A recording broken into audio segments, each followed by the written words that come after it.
Welcome on into the Fantasy Football Forge. My name's Steve, and today we're going to be looking at picks 1 through 3 in your 10-team leagues. Leaning into the ADPs that I use for this are going to be from half PPR ADPs. Use Fantasy Pros and Sleepers ADPs to help determine the colorization of these colors. So anything in red, that's doubtful. You're not expecting these players to be available when you are drafting here. Of course, picks 1 through 3. If you're pick 1, then yeah, Saquon Barkley, Jamar Chase are both going to be on the board. But I didn't want to leave these blank, so I ended up coloring it in terms of all the way down to pick 3. Bijan Robinson, it looks like, is more likely to go at in these top 3. So those are supposed to be your top 3 according to ADP. And then Jahmyr Gibbs, Justin Jefferson, and CeeDee Lamb just outside of that. But I wouldn't take Bijan over Jefferson or CeeDee. Then anything in orange to yellow, there's also some colorization you'll see, which just means that on one of the ADPs, the player for here would have been outside of below or in the top prior to the top 18, an ADP of 16 or so. I went plus or minus 3 to either side to determine the list of players that were most likely going to be available. Once again, I just filmed the video that's going to be coming out later on this week. Picks 8, 9, and 10 before this because that was most fresh in my mind. I did this work yesterday. So orange is going to be questionable. Yellow's in range. That means their ADP was within 18 to 23 on both platforms. If it was between 18 to 23 on one platform and higher than that, an ADP of 16, then that's when you're going to see the orange to yellow, and then yellow to green, of course, would mean on one platform they were within that range. On one platform they were out of that range to some extent. And if they were just above that range on both platforms, then you're going to get likely this blue colorization. By all means, they're probably going to be available to you if you like them at these points in the draft when you're drafting in these rounds, I should say, from picks 1 through 3. So the purpose of these videos is to help form a most likely best draft strategy based on, of course, my thoughts. Now, when you look at these groupings of players, especially trying to leave out these names that are unlikely, mostly thinking of the guys in full yellow on down being the ones that are probably going to be available. How do you feel about those position groups at that point in the draft? Might be different than how I feel about those position groups at those points in the draft, which is part of how I developed this strategy. So you can use this information to help form your own, see what you agree with me on, see what you disagree with me on. But ultimately, your best strategy is always to remain liquid, and that's something where you never want to paint yourselves into a corner. I talk about that more in the late round draft strategy videos, so I don't want to repeat myself too much on that, but taking 3 wide receivers in a 2 wide receiver 1 flex league right off of the bat in the first 3 rounds, 4 rounds, it can cause you to not be able to take a really, really good value later on and even potentially have to reach for a different position later on because you've painted yourself into that corner. So the more you're able to stay a little bit open to doing anything within the draft with your early round picks, the better. When it comes to picks 1 through 3, I wanted to start looking at it backwards. I wanted to put myself in the best position with my picks 6th and 7th rounds, based on what I think is the strength there. So when I look at rounds 6 and 7 here, I personally like this running back group, especially talking about the ones available, more than this wide receiver group. I don't really care for Ted McMillan at this point in the draft, Xavier Worthy. Zay Flowers is fine, that's within my ADP and everything. I just never find myself wanting to take Zay Flowers so far in drafts, probably because I like other position groups better, mostly likely the running backs better at that time, and other players like George Pickens, maybe Jameson Williams, more than him, who are also usually available, but Travis Hunter, Jameson Williams, I do have my concerns about. You should probably know that by now. Jalen Waddle, I definitely don't fall in love with, and maybe is a little bit of a reach if you're drafting at this point in the draft. So we look at the other side, R.J. Harvey, Trevion Henderson, DeAndre Swift, Isaiah Pacheco, I suppose, but Aaron Jones, I feel pretty good about more of those guys than these guys. So when it comes to these picks, running back or wide receiver, depending on who's available for the wide receivers, is how I look at that. Most likely, my primary strategy, I'm going to be working backwards here. I'm going to keep it open a little bit. Running back, wide receiver, and once again, with the fallback plan of running back is the next most likely option if I don't like the wide receivers at all, and we keep that in mind as we go. And part of why we're going to keep that in mind is because I'm also not going to be in love with the wide receivers here. So rounds 4 through 5, the running backs are more likely to be available. As you can see, MHJ, highly unlikely. Mike Evans, Terry McLaurin, very decent chance that they'll be gone. Devontae Adams, available. I do like him. I always find myself going other paths at that point. And then it's DJ Moore, you might be reaching on, according to ADP, a little bit at this point, and not somebody that I feel ultra comfortable with. Whereas we got Alvin Kamara, Omarion Hampton, both likely. Kenneth Walker, highly likely to be available, who I'm willing to take, over DJ Moore for sure. And then it depends on what I have, I suppose, for some of these other guys. But Chuba Hubbard, too, some people really like him a lot. So when I look at this, I say I like those running backs a lot. But also, Kittle is likely to be available there. But we're going to get to the tight end. For now, I'm just going to say running back, most likely for this open strategy we're trying to push back from. So running back, wide receiver, running back, looking at picks round 2 through 3, I like these wide receivers. I'll take 2 of these wide receivers at this point in the draft very happily, and hopefully A.J. Brown, Ladd McConkey are available, if not even Drake London being available, but I'll take A.J. Brown over Drake London. So for sure, wide receiver for me here. Nothing against Chase Brown, Jonathan Taylor, Josh Jacobs, but we went running back. Running back's a possibility depending on what wide receivers are available here, but wide receiver, running back. So we need to pop off on some of those wide receivers, it feels like, and then that brings us on to the first round pick, which I think is wide receiver, almost certainly here for me. Justin Jefferson, give me CeeDee Lamb, most likely, depending on which pick I have and where I'm picking, or Jamar Chase with pick 1. We do potentially have pick 1. So for me, I'll just take one of these 3 wide receivers over these running backs, like all of them over the running backs. I just prefer them a little bit more, find them to be a little bit safer in general.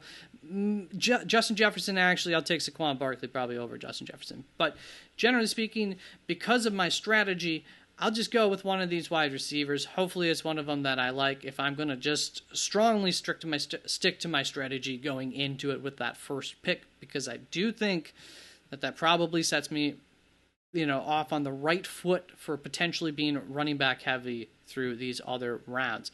Now, when we go back up from this decision, we start off with a wide receiver. We look at the round 2-3 pick. I think that we could take a running back here as well as one of these wide receivers. I would not have a problem with that if some of the wide receivers, Drake London's gone, A.J. Brown's gone, okay, Ladd McConkey and a running back. Let's go.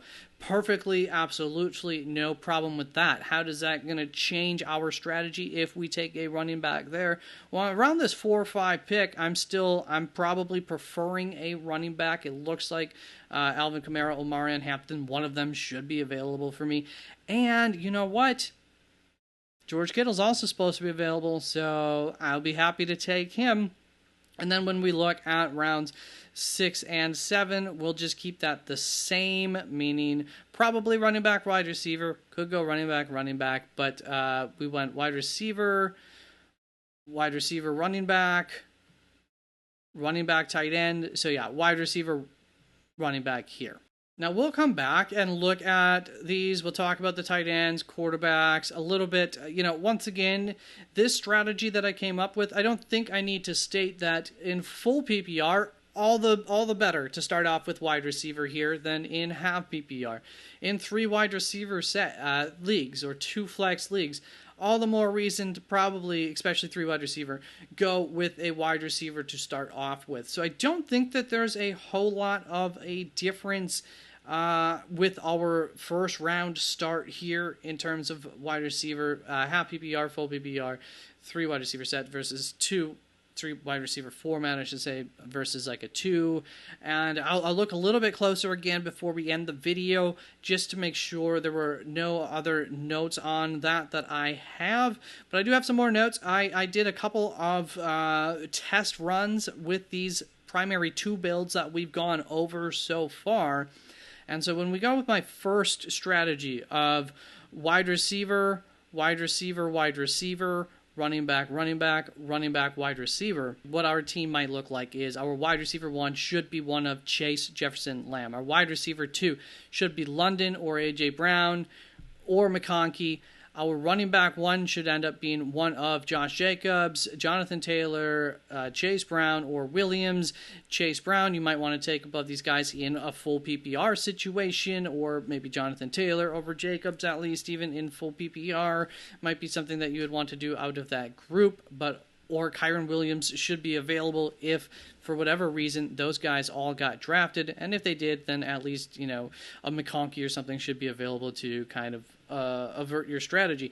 Nonetheless, I am leaning towards taking George Kittle here being as the strategy that I preferred a little bit out of those primary 2 strategies. But if he's not available, you go with that running back 2 off your board. And if not, your running back 2 options should be, and those running back 2 options here with either build should be Kamara, Hampton, Ken Walker, Hubbard. All of them should be available, or I should say, like, at least some of them will be available. And then for your flex and your top bench spot, you're looking at R.J. Harvey. A good chance, hopefully R.J. Harvey and Pickens would be my 2 with a little bit of luck that I would get around there. So I did a test draft on Fantasy Pros, and when I did that, I was going to take George Kittle, but he got drafted actually quite early in that practice draft. So then it was up to me to adapt.